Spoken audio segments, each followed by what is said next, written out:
Yang biasanya ngomong suka berenang? Tapi kan pergi sekolah sebelumnya les kan berenang mungkin sama mamahnya.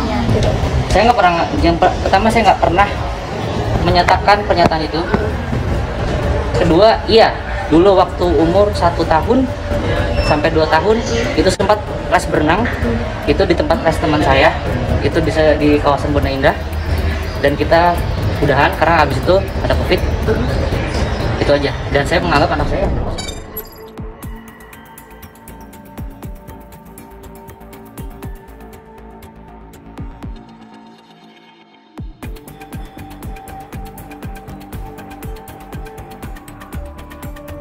Ketahuan berbohong, Angger Dimas sebut Dante belum bisa berenang, pengakuan Tamara Tiasmara berbanding terbalik. Sempat koar-koar sebut Dante bisa berenang, pengakuan Tamara Tiasmara dibantah oleh Angger Dimas. Dikutip dari Tribun Seleb, Angger Dimas mempertanyakan kebenaran omongan Tamara Tiasmara soal Dante bisa berenang. Yang biasanya ngomong suka berenang siapa? Kata Angger Dimas melempar pertanyaan kepada awak media saat ditemui di Polda Metro Jaya, Jumat, 9 Februari 2024. Lebih lanjut Angger Dimas memastikan jika dirinya tidak pernah memberikan pernyataan jika Dante sudah mahir dalam olahraga air itu. Pertama saya tidak pernah mengeluarkan pernyataan itu, tegas Angger Dimas. Kemudian Angger Dimas membenarkan jika Dante pernah mengikuti les renang, namun kegiatan tersebut hanya dilakukan 1 tahun.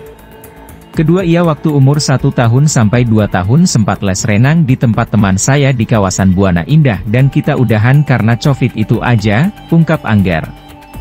Dengan begitu Angger Dimas menganggap putranya itu belum mahir untuk berenang. Saya anggap anak saya belum bisa renang, lanjutnya.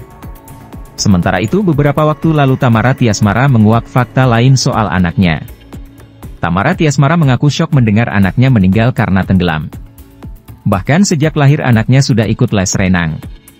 Jujur aja Dante itu bisa berenang. Sejak lahir memang diikuti les renang lah sama kami, ucap wanita berusia 29 tahun. Dante berada di kolam renang itu ditemani orang dewasa, dia orang yang aku percaya, sambungnya. Sebelumnya Tamara Tiasmara mendapatkan kabar kalau Dante tenggelam di bagian kolam dengan kedalaman 1,5 meter, dengan kondisi sang anak berenang tanpa pelampung. Kebetulan Dante lagi suka berenang di kolam dalam, dia lagi sok tahu gitu, di kolam cetek 10 menit abis itu pindah. Ke kolam dalam dia baru bisa renang yang bolak-balik, lagi hobinya renang, jelasnya. Sebelum ditetapkan menjadi tersangka kasus kematian Dante, keluarga Tamara Tiasmara sempat memberikan pembelaan atas tudingan netizen terhadap Yuda Arfandi. Dikenal baik, Ibu Tamara Tiasmara mengungkapkan kedekatan Yuda Arfandi dengan Dante hingga tak pernah menyangka jika pacar anaknya menjadi tersangka. Dikutip dari Tribun Seleb, keluarga sebelumnya tidak mau untuk curiga kepada siapapun atas kematian Dante di kolam renang kawasan Duren Sawit, Jakarta Timur. Saya sih nggak pernah curiga, kata Tia. Lebih lanjut Tia memastikan jika Tamara Tiasmara memang memiliki orang kepercayaan yang biasa menemani Dante sehari-hari untuk melakukan aktivitasnya yakni berenang. Dia pun percaya 100% bahwa kekasih anaknya tidak mungkin melakukan hal tersebut. Kami percaya banget, orang sudah biasa berenang sama dia, ungkap Tia. Menurut Tia, Dante memang akrab oleh orang yang dipercaya Tamara Tiasmara untuk menemani putranya itu berenang. Namun Tia tidak menjelaskan siapa sosok orang kepercayaan yang dipilih oleh Tamara Tiasmara untuk menjaga putranya saat itu. Anaknya pun happy kalau lagi sama dia. Mereka dekat banget, ucap Tia. Dengan demikian Tia berharap polisi mampu mengungkap fakta di balik kematian cucunya itu. Ya dengan ini, semoga terkuak tentang apa yang sebenarnya terjadi sama cucuku, ucap Tia. Kini kecurigaan netizen nyatanya terbukti benar. Ya alias Yuda Arfandi kini ditetapkan sebagai tersangka atas kematian anak Tamara Tiasmara dan Angger Dimas. Sementara itu, Angger Dimas bernapas lega karena misteri kematian anaknya pelan-pelan terungkap. Kejanggalan yang selama ini dirasakan oleh Yuda Arfandi akhirnya terjawab usai Yuda Arfandi ditetapkan sebagai tersangka. Yuda Arfandi dinilai lalai hingga menyebabkan Dante meninggal dunia tenggelam di kolam renang yang ada di kawasan Duren Sawit, Jakarta Timur, pada Sabtu, 27 Januari 2024. Dikutip dari akun Instagramnya pada Jumat, 9 Februari 2024, Angger Dimas mengucapkan syukur karena tersangka kematian anaknya tertangkap. Ex Tamara Tiasmara ini juga mengucapkan terima kasih kepada pihak Polda Metro Jaya yang telah bekerja keras mengungkapkan kasus ini. Dia juga turut berterima kasih kepada semua teman yang membantu menyuarakan kasus ini sampai ditetapkan tersangka. Terima kasih sebesar-besarnya untuk Polda Metro Jaya yang telah mengamankan tersangka utama. Serta kerja keras pagi ke pagi lagi. Bravo. Dan juga kawan-kawan dekat telah berkontribusi secara moral warganet. Keep the positive vibes, let's go justice for Dante, tulisnya. Kritik menghampiri pihak kolam renang yang menjadi TKP tewasnya anak Tamara Tiasmara, Raden Andante Halif Pramudityo. Seperti yang diketahui, Dante meninggal dunia setelah ditenggelamkan oleh pacar ibunya sendiri yang bernama Yuda Arfandi.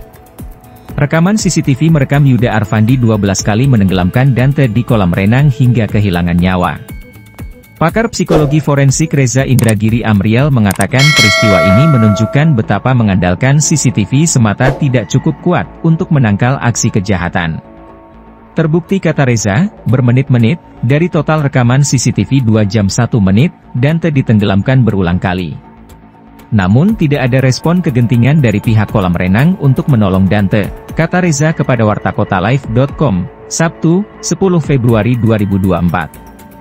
Karenanya menurut Reza, CCTV memang sebaiknya tidak diletakkan di tempat tersembunyi, jika tujuannya untuk mencegah kejahatan.